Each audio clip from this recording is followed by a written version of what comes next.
Damien Hammond, I'm a detective sergeant and the Safe Schools coordinator for the St. Catherine South Police Division. Hi, my name is Andrew Williams. I'm a sergeant of police. I'm the National Safe Schools coordinator. Alright, so we're celebrating International Men's Day. So can you tell me a little bit about what's your take on celebrating men in our society? Because you know that men sometimes are not always celebrated. So how does this feel? It's a great feeling, and I'm here with my brother who's also being celebrated. But I think the narrative sometimes is that men don't do as much, but it is good as men to feel or recognize, because the truth is, while you will have that narrative, you have so many men, outstanding men, who are playing their part, doing what they need to do, and this feels good for us because this acts as a motivation, and we'll motivate others. And I think the day is important because it really solidifies the fact that men are valued and we want to feel valued. And a lot of men are not getting that kind of traction. And men need to be seen as well, need to be assured, that hey, you're doing good. You need some of that some of the time, right? Rather than always giving. We'll not say it, we'll just continue because we know we have a duty to do and we're going to do it. But it feels good to really be patting on the shoulder and saying, it does. Alright, so I noticed there are a few youths in the audience today, and that's one of the main focus of our podcast. Yes. So how do you think this will affect the youths that are here, seeing that men in society are being celebrated on this day? But listen, the reason I like the fact that they're youth here, and it's mixed with experience. So from a younger standpoint, if you're not celebrated, see persons who are more we're elders.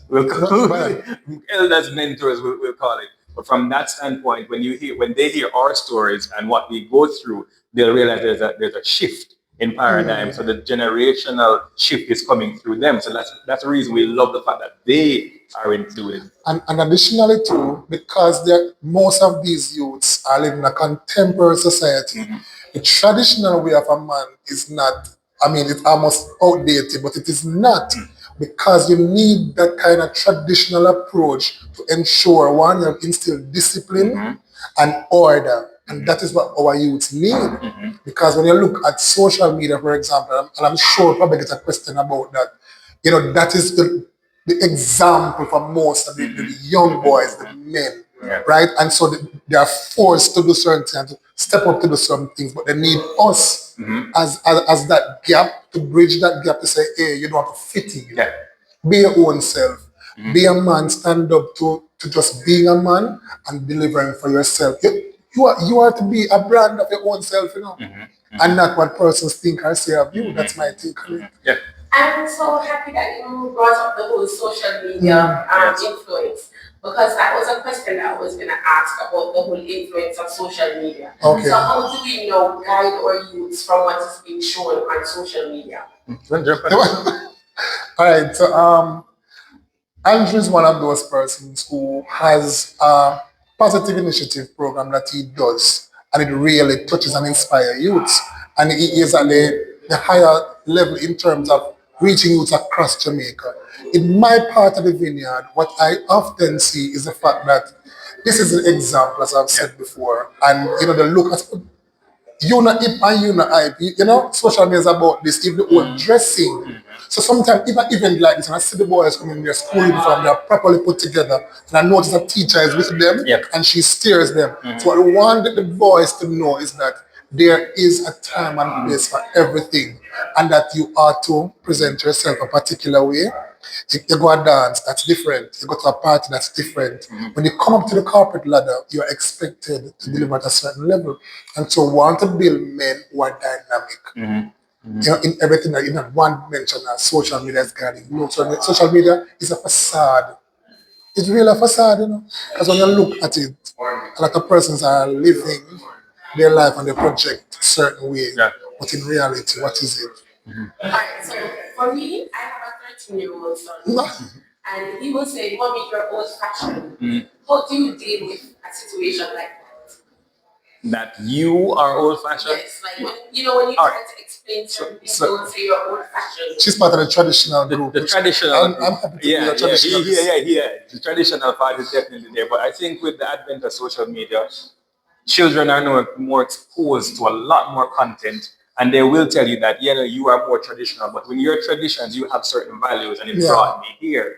So I understand that there's a gap, but they need to also understand that because of my traditional ways and my values, this is where I am. As it relates to the social media aspect too, the content that is being placed out there, because social media is a platform, it is so broad, and that is why we put positive content on social media, because if you're going to speak to social media, you need to guide them to where positive content is. It's not social media is a problem, it is what they're consuming on the social media that is a problem. So yes, there's a gap, but you need to let him know as well that because of my values traditionally, this is where it can get to. All right. Another question I want to ask. Seeing that you guys are police officers and you know this stigma that because I have had a few encounters and maybe if it was up to me and the police officer outside, I probably would offer a drink of water based on the interaction sometimes with police officers. What how would you guide youth now that are I would say, the police are not here from him because so how would you guide a child like that or a youth in that aspect? I'm glad they asked that. And it's like social media. You see something, but when you actually meet us in person, it's a different thing. So it doesn't mirror what the organization is about because they do have mishaps, right? Yeah. So for us, we have a lot of youth programs, we have police youth clubs, we have youth engagement, that youth come to us, right? We have a police officer here who started out in the school and met one of our officers. He's now police constable today. I mean, very efficient. And he spoke about the kind of, contact that he had with the police. So I am saying, we have a cadet program. We have safe school programs. Mentorship program. We have a police youth club. Andrew can tell you all about it. Yeah. Yes, there are going to be times where we might not always love each other, but we cannot divert from what is true and what is right. And police exercises what? Law and order. And there is law and there are rules in society that we have to uphold. But at the end of the day, we are human beings. They cut us serious, we bleed just the same. But one tell our youth that we are here to support you and we are going to ensure that you do what is right. Because many times they believe, as they say about 13-year-old, they believe so they know we're right. But when they buck, they say, Mommy, I don't know what to do. Come back to you, but they still are born and you're traditional. You have to learn, and you have to learn within context and learn how to navigate life. All right, so another question I want to ask, seeing that you touch on the different programs that are offered in the JCF. Yes. All right, so I know about the police youth club. Yes. But lately I haven't heard much about it. I haven't heard much about stuff being done in the community. So can you update us on because I know some persons probably wondering, what can I get my youth in? What extra, curriculum are out there that I can get my youth in, or what extra clubs are out there? So can you tell us a little bit about that as well? Oh, definitely. So the police youth club is up and it's vibrant. What is happening though, in some communities, you'll find that the youngsters either migrated to a different country or they have gained employment and they're somewhere else. So you will find some communities that the club, this doesn't go dormant, but some of those leaders, they have moved to somewhere else, but the clubs are still active. So what we do in that case, say they're two neighboring communities, we ask them to merge them. So it is still happening. But what if you're in a community, long ago there was a police youth club, but you're not seen. As a citizen, you can go to the nearest police station, you can ask for the community safety and security branch, express an interest. I remember a police youth club being here.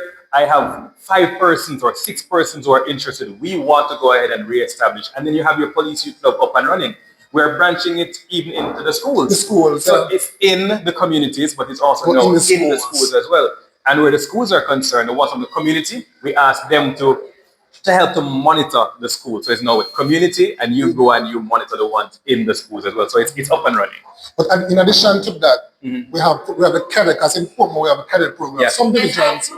Yes. So can you tell me a little bit about that? Because I do understand that you can only join the cadet school at age 16. So can you please give a little light on the cadet school as well? No, we don't have a cadets. We have a cadet academy Oh. that only boys goes to the cadet academy.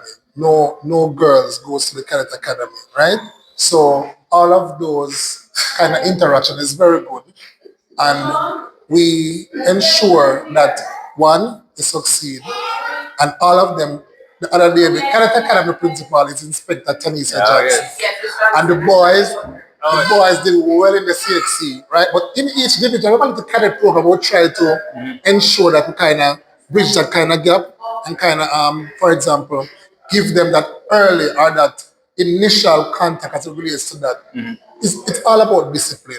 So for the cadet academy, so it's like a regular school with just a little bit more discipline? Yes, it is. It is just like that. And it gives an opportunity to matriculate into the organization or into other fields that they wish to go. Okay, so does it work like the traditional school where it goes up to sixth form or grade 11? I'm not certain in terms of like grades and so, but I think the boys start from about 15, 16, goes up to about 18, and then they matriculate from there.